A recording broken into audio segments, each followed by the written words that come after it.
আজকেও বলছি পুঁতে ফেলবো, পুঁতে ফেলবো। আজকেও বলছি বাংলার মানুষ পুঁতে ফেলবো। ওকে ওর মাথা কাজ করবে না, ওর প্যারালাইসিস না হয়ে যায়, ওর মাথা কাজ করবে না। আমি শওকত মোল্লার বিরুদ্ধে তো বলিনি, আমি তো শওকত মোল্লার বিরুদ্ধে প্রথম তো বলিনি, ও বলেছে আমার বিরুদ্ধে। কিন্তু ও যে অত বড় শিক্ষিত আমার জানা ছিল না তো। ওই আমেরিকা, ইংল্যান্ড না কোথাও সব বড় বড় ইউনিভার্সিটিতে পড়াশোনা করে শুনলাম। ও অস্ট্রেলিয়ায় নাকি ইউনিভার্সিটি পড়াশোনা করেছে।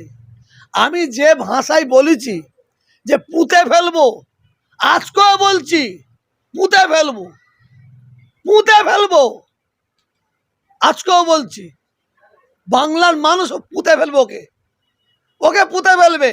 আব্বাস, নওশাদ আর কাসেম ছাড়া অন্য কোনো হুজুরকে বলুক ওইভাবে। ফুটবল খেলতে গিয়ে তুমি দর্শককে গাল খিস্তে পারবে? দর্শক ছাড়বে কি বলেন? আপনারা বলেন, দর্শক ছাড়বে কি? আগে না বলো না, ছাড়বে? দর্শক ছাড়বে না। শওকত মোল্লা ও এত বড় মানে কি বলবো, অশিক্ষিত, এত বড় অশিক্ষিত।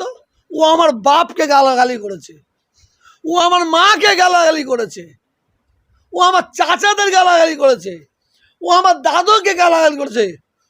খুদার কসম বলছে ওকে ছেড়ে কথা বলবো না, ওকে ছেড়ে কথা বলবো না। শওকত মোল্লা যদি বাঁচতে চাই ওকে দিনের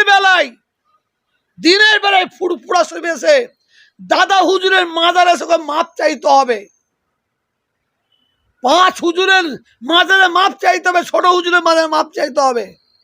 ও দাদা হুজুরকে গালাগালি করেছে, দাদা হুজুরের দিকে আঙুল তুলেছে, 5 হুজুরকে গালাগালি করেছে। তুই আব্বাসকে বলগে যা, নওশাদকে বলগে যা, তুই কাসেমকে বলগে যা। তুই তার মুরব্বী দাদা হুজুর কেন বললি?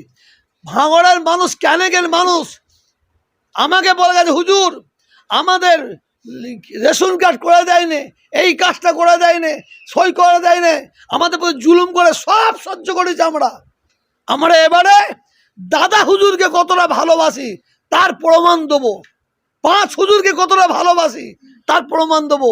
আমরা সব সহ্য করতে পারি।